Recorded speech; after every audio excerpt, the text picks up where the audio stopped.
So last week we told you we'd let you know when there was more information on how to enter the Nintendo World Championships, and here it is, hot off the presses. You'll have to go to Best Buy and play through a few challenges in Ultimate NES Remix for Nintendo 3DS, and the top scorers will be invited to the event in LA. The big caveat is you have to go to one of 8 Best Buy locations across the US. Now remember, this is just the qualifying round, the one that's supposed to be for everyone to join. And it's only happening in 8 cities for the entire country, so some of you are going to have to drive 6, 8, 10 hours just to get a chance at playing. I live in, like, the LA area, and I have to drive 6, 8, 10 hours just to get a chance at playing. No, there's one right... Is there? Yeah, I think near Culver City. I've literally never heard of the name of the town before, but... I saw San Francisco, something like that. And that's it. Oh, Torrance. I stand corrected. See, Nintendo only wants true champions at this event. If you're not willing to drive across the country, you're not a true Nintendo champion. They're weeding out the weak. Well, I mean, honestly, it sucks. Because this was Nintendo's only sensical opportunity to position itself as a participant in competitive gaming, and thereby actually be taken seriously by that whole community.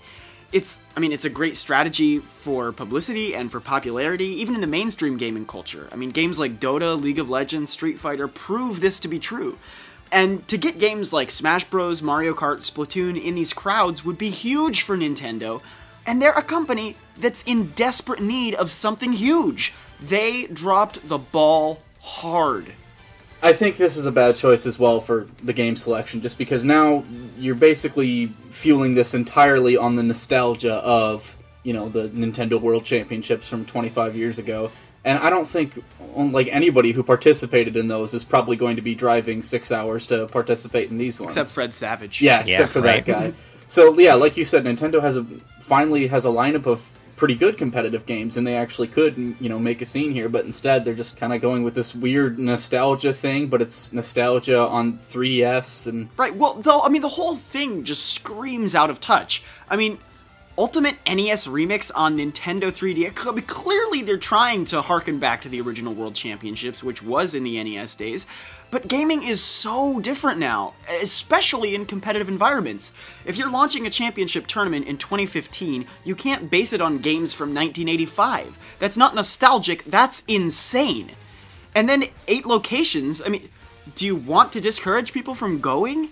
Do you want to kill the hype? The whole promise of the Nintendo World Championships, the potential that people were so excited to hear more about and to see realized, was that it would be this absolutely massive event.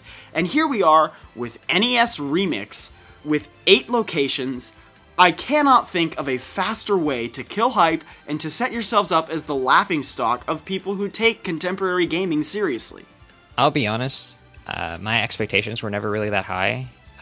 For me, the writing was on the wall, first of all, when they announced the challenges in the Ultimate NES Remix that they're going to be using.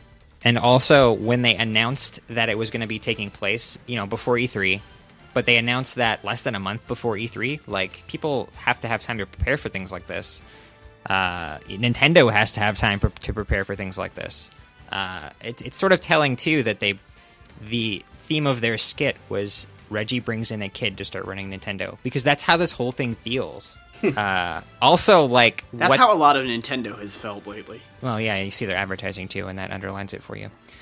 And also, what the heck is up with using a 3DS game for a huge competitive event? It'd be one thing if they used NES Remix challenges on Wii U, but handhelds are not designed for spectating, unless it's Pokemon. Right. Well, I think the point of... Well, I have no idea what the point is for NES Remix on 3DS to be the preliminary game, but I don't think that's going to be the game in the actual tournament. I think this is just for the preliminary rounds. I'd hope not. That was my first suspicion too, but you look at how this whole thing has gone, and so I'm not... Yeah, maybe.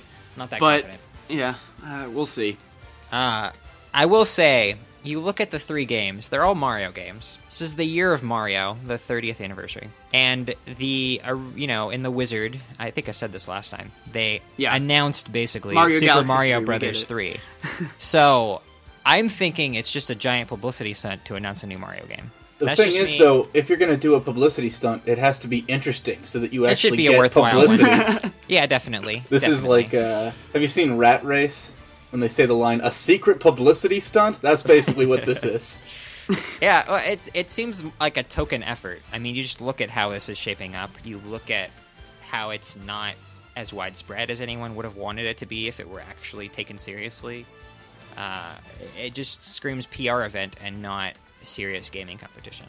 Yeah. Especially the way they announced it. Which is a huge shame, especially because reviving the Nintendo World Championships, I mean, that would be basically their one big way to set foot into competitive gaming, which, as I said, would be huge for Nintendo, and they need something huge. But now they've kind of wasted that opportunity on Dr. Mario high score challenges. And Yeah. even if not come to on. break into the competitive gaming scene, we talked last week about Nintendo Mania. How in the late 80s and early 90s, Nintendo wasn't just a game company, they were just a cultural phenomenon. And, you know, this is not the way you go about reigniting something like that. They're doing nothing to draw attention to this, really. Like Alex said, they announced it less than a month in advance, and, you know, they're putting on a system that's not good for spectating, they're using they're just, none of this strategy is really going to draw attention. It just kind of seems like this quaint little thing, oh, hey, look what we're doing, but I don't think anyone's looking. It's all Tanner's fault. Yeah, stupid Tanner. Honestly, I don't think this is the time or place for the Nintendo World Championships anyway, because Nintendo certainly isn't at the height of its popularity like they were in the NES era when this made sense. No, certainly. And the reason why that was such a big deal was because Nintendo was so big. It was not that existing that made Nintendo big. It was a product of Nintendo's popularity. So I feel like they need to boost their own popularity first before they announce something like this. At least if they're going to take it seriously. Hello everybody, thank you for listening to this Nintendo Week clip, NWC. If you like what you hear, please subscribe to us here on YouTube for more highlights and discussion videos from Nintendo Week podcast, or subscribe to us on iTunes for weekly breakdowns of all your Nintendo news, discussion segments on subjects, games, and more, and tons of other features. Thanks for listening, and we will see you tomorrow with another NWC.